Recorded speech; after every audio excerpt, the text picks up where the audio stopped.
Hello, today I'm going to be taking a look at this new Sony RX100 IV and asking the question, is it the ultimate small compact video camera? Stay tuned.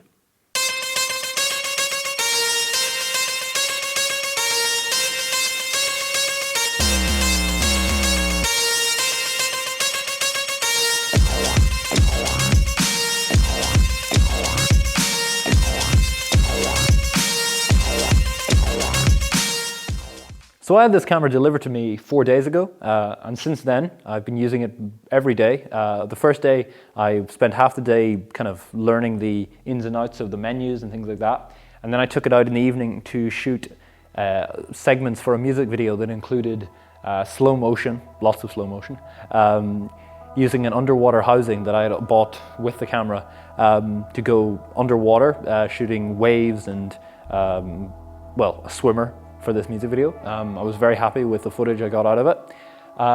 The day two, I did shots of insects and bugs in my back garden, using the slow motion, of course. I'm a big fan of slow motion, in case you hadn't noticed that. I was very impressed with the footage there as well.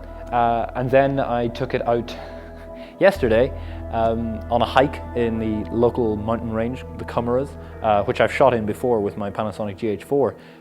This time I was going out with 3 friends. The weather was not particularly cooperative, and I really pushed the limits of what this camera can do, and I'll talk about that later.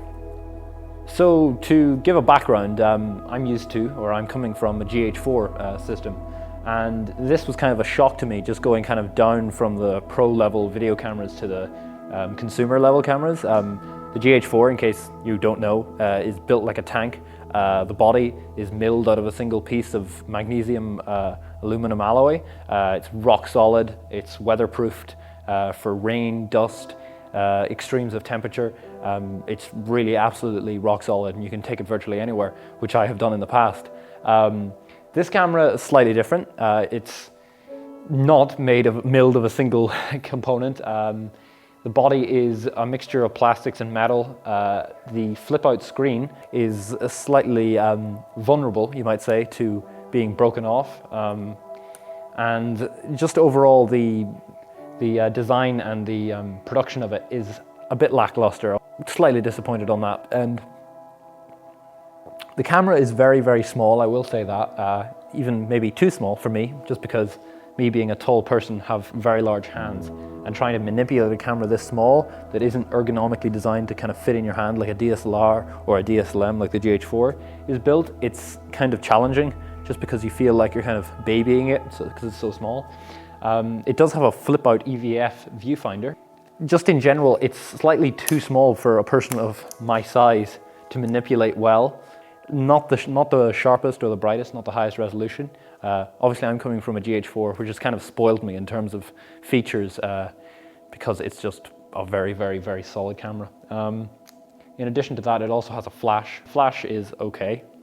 So my negative experiences with this camera were on day one, after taking it out swimming, which was kind of reckless on the first day, I must say. But nonetheless, it worked fine for that. What I was shooting with on that day mostly was the GH4, and I put this in my bag, in one of the top pockets of my bag, and we were out on a grassy, cliffy area called Ardmore in the local area, and I opened my bag to get a lens out for my GH4, and this slipped out and fell on the grass. It must have been maybe this far away onto soft grass. I really wouldn't have expected any harm to have come to it. So I put it back into the bag unthinkingly. But when I came back to the house, I discovered that the back screen had been scuffed and cracked quite severely. It's got three cracks, I think, running down the back of the screen. Luckily, it's not a touch screen, and the functionality is completely still there, and there's no leaking or loss of resolution or quality. But that wasn't particularly impressive, considering the fall it had fallen from was tiny. I mean, if that had happened to a GH4, I wouldn't have even questioned whether or not it was damaged. And then yesterday I took it out hiking. The conditions were not ideal, I will say. We had a lot of rain, but I put it into my rain jacket, into one of the pockets, because it's so small. I figured, keep it on hand, but keep it dry. Unfortunately, some of the rain or just maybe the moisture absorbed into the lens, and I got a buildup of condensation into the front of the lens element. Luckily, after keeping it on a fan above my computer for the morning, I managed to dry it out, but that was kind of worrying considering all the lenses that come or that you can buy with the GH4 do have some level of sealing so that this kind of thing doesn't happen. Obviously we're talking about a consumer camera, so you can't really expect absolutely fantastic performance, but this was rather disappointing. Okay, I've talked about some of my negative experiences. Now I will talk about my positive experiences. First of all, slow motion, which was one of the major reasons I bought this thing, is absolutely fantastic. The 250 frames per second on this camera far exceeds the 96 frames per second on the GH4. The GH4 may be a more ergonomic and user-friendly camera with a larger sensor that is, what you might argue, more cinematic.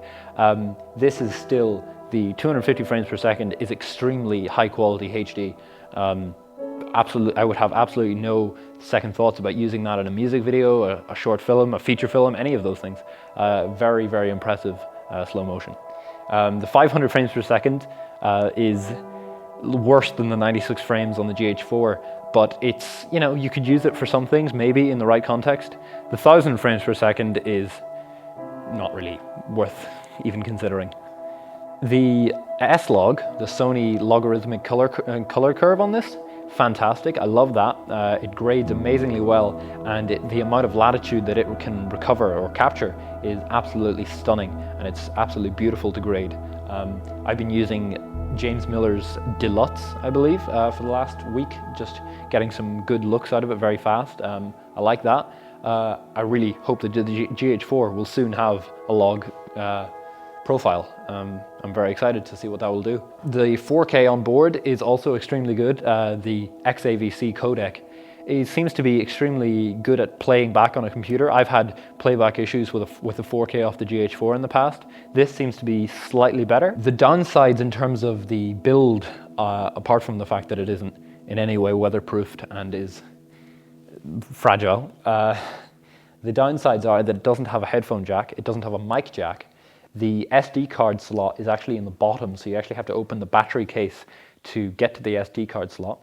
And the battery is absolutely coming from a GH4, the GH4 has definitely spoiled me in terms of what I expect from batteries. I was considering getting a V-mount system for that camera, but it just doesn't make any sense because you never run out of batteries with a GH4. I have 4 batteries and I've never ever run out in a shooting day.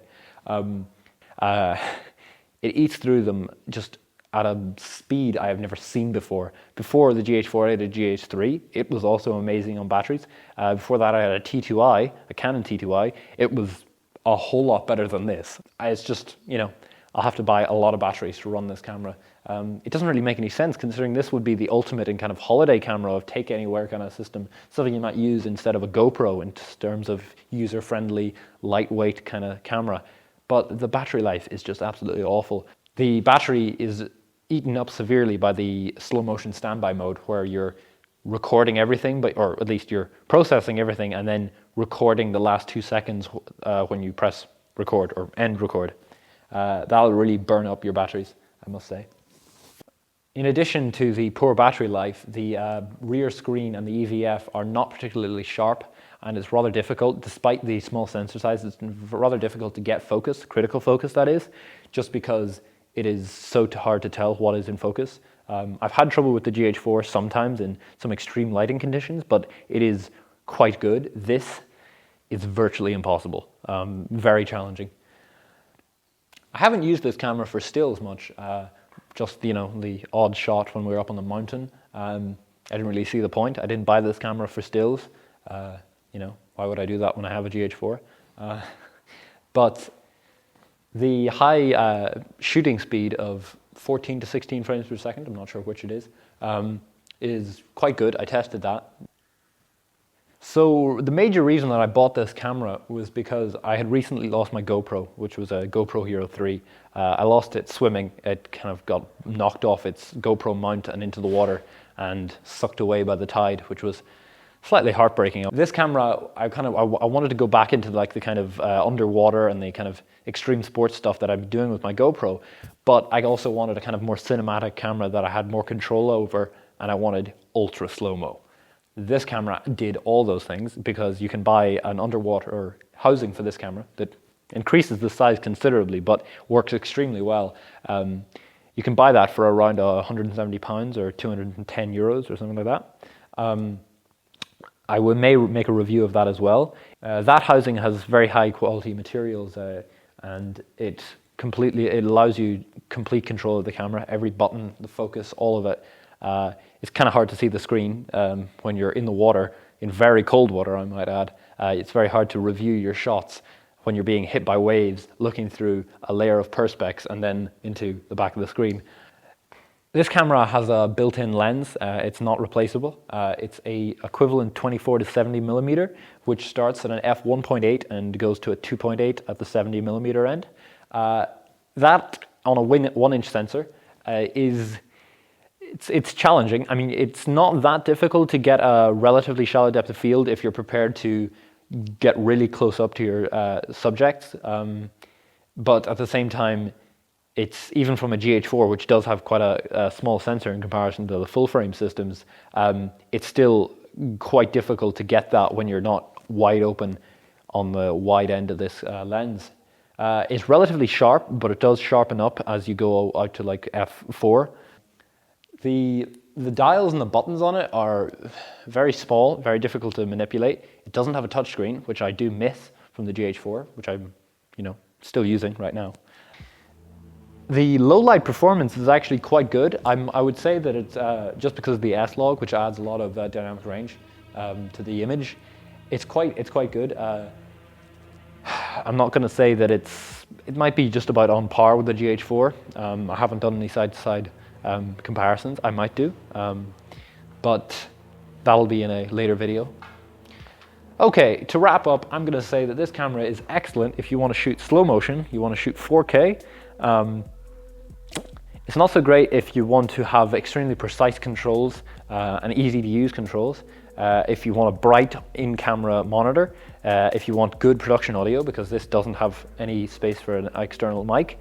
I'm not going to say that it should be your A camera for any kind of major productions, just because it doesn't allow you the amount of control that a professional camera like a GH4 would, or an FS7 or a C100 or any of those cameras would for that matter. But it is a good camera to carry around with you if you want to just might get some odd shots with some unexpected things in the street, whatever, on holidays.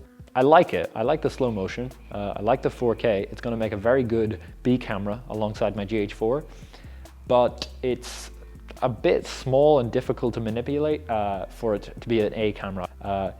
The depth of field also makes it challenging to do any kind of narrative filmmaking, because obviously 35mm is the standard for this kind of production. Shooting on a 1-inch sensor with a fixed lens is just not an option.